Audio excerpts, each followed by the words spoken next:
I think right off the bat, we'd love to just hear what you're aiming to say with this body of work. Where is renewal coming from for you? I think with every painting there's always a sense of renewal, especially when you start with a blank canvas. But especially now, every spring as well, there's a freshness I find when you're starting to get outside again. Hopefully we're outside. And I feel more invigorated about the painting when I start to see life coming back to the trees and to the plants. And it makes its way into the paintings, that sense of beginning again. And like I said in my statement, that beginner's mind is so important to try and be in that place. So you're not bringing in old baggage from old paintings or maybe getting stuck in patterns and colors that you've been using again and again, and trying to do something different and to push yourself. So that's where I was coming from with this whole sense of renewal, and especially right now.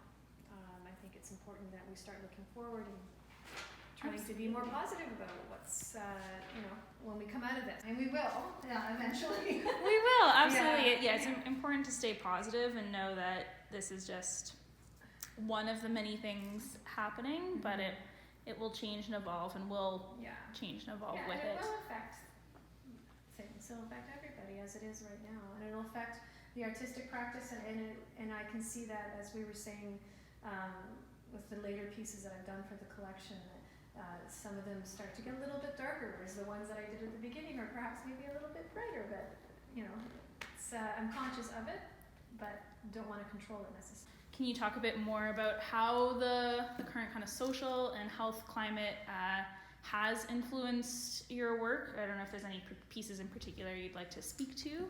I would say I was more conscious of when things started to get a little bit anxious for everybody. I started to be more conscious of what am I doing and why am I doing it. More introspective about this career path that I have, or what does this mean to me, and what does it mean to others. And so I'd say that it kind of caused me to slow down, and then to re-examine why am I doing this, and you realize you're doing it because it does make me feel, like I was saying before, like a sense of freedom and its release, and if it can offer that same thing somehow to other people during this stressful time, then it has value to all of us. Absolutely, and that's really the role of the artist in a way. I know journaling has become a big thing in these times. Documentation in any sort of way, and I think as a painter, you're very much involved in that, and you're kind of painting the times in your own way, outside and inside. Outside and inside. Your interpretation, and I've always said to people when I talk about the flowers, it's really not about the flower. It's a starting point for me, and then I might start with a few images, but then everything evolves, and then it becomes its own piece. So it's an internal dialogue as well as a commentary on what's going on inside. Does each piece kind of build with its title right from the get-go? Are these titles personal? It's a mix, I'd say. Some are more personal than others, and I usually title them when they're done or when I'm almost done. They start to, as they evolve, I start to see what's happening, and some are more personal. Like when I completed this piece, I was looking at it, and all the intertwining of these stems, and it made me think of our mind and all the pathways in our brains, and how some of those flowers are kind of buried and they're not available, and then the ones that for reasons we don't quite understand, they're always available, and they're on the front or the forefront of the mind. So that's more of a personal thing. And then sometimes I just hear things. I hear things in songs, or I hear things in poetry, or what people say, and I write it down and just keep a list of thoughts and titles. And I think a lot of artists do that, and that something speaks to me in text, and that it might inform the beginning of a piece. this body of work, the colors, there is a lot of consistent colors, lots of beautiful shades of grays, whites, and green, predominantly, more so than past shows. Can you speak to the role of color in your practice as a whole? It is seasonal.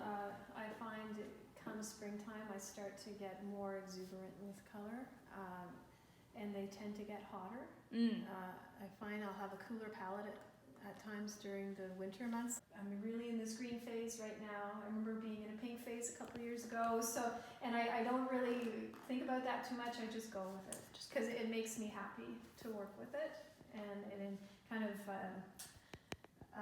drives the work if I'm really happy with the palette that I'm working with at the time. Fantastic.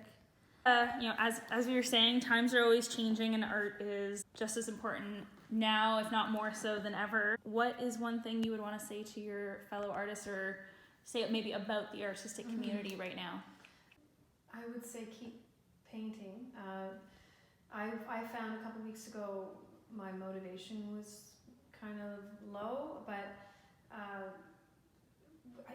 really had to work at trying to get going. Once I got going again, and then I kind of found my groove, but it's also a time I'm finding in the studio to slow down and to clean house, take stock of what I'm doing, why am I doing it, and maybe to try different things. And I might have to do that out of necessity. I may not be able to get certain canvases. I may have different materials in the studio I've been waiting to use, but I've been putting it off because I've had shows, and so it's also a good time to experiment and to try new things, and things that have been kind of sitting in the back of my head, but I haven't had the luxury of just being there and working without having another viewer in my head, thinking that it's going to be viewed by somebody eventually. Right. So kind of doing more internal work in the studio, which is also really valuable. So hopefully we'll see that evolve and land on the canvas in a few months. Absolutely.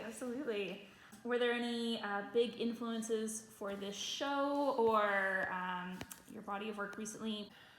I've really been looking at a lot of Joan Mitchell's stuff, and she had a show in Toronto last year at the AGO, and I find her work very inspirational, especially for the times in which she was painting, you know, and to paint so strongly and with so much energy, and she had the guts to leave it, you know, undone.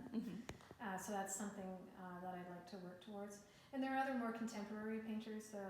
There's one out of Australia, I think her name is Leah Thiessen. She's an abstractionist, and I just love her work. I love her lines, I love her forms, and her mark making. Like going way back, like my dad, of course, was an influence and a great encourager. Tom Thompson, I always think he's incredible. His color sense. Who else? There's just a lot. Like I could spend all day looking at their paintings.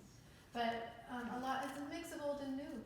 Absolutely. Yeah. And mainly I respond to other painters that have a lot of bravery and confidence in their brushwork, and that have a lot of gestural quality. And they're showing the work, and they're showing what's behind it. It's not completely tight, it's not completely finished, and it's a little messy. And that's what I was talking about in my statement too, and that's just life. Life is messy, and my work isn't always tight, and I like it that way. Absolutely.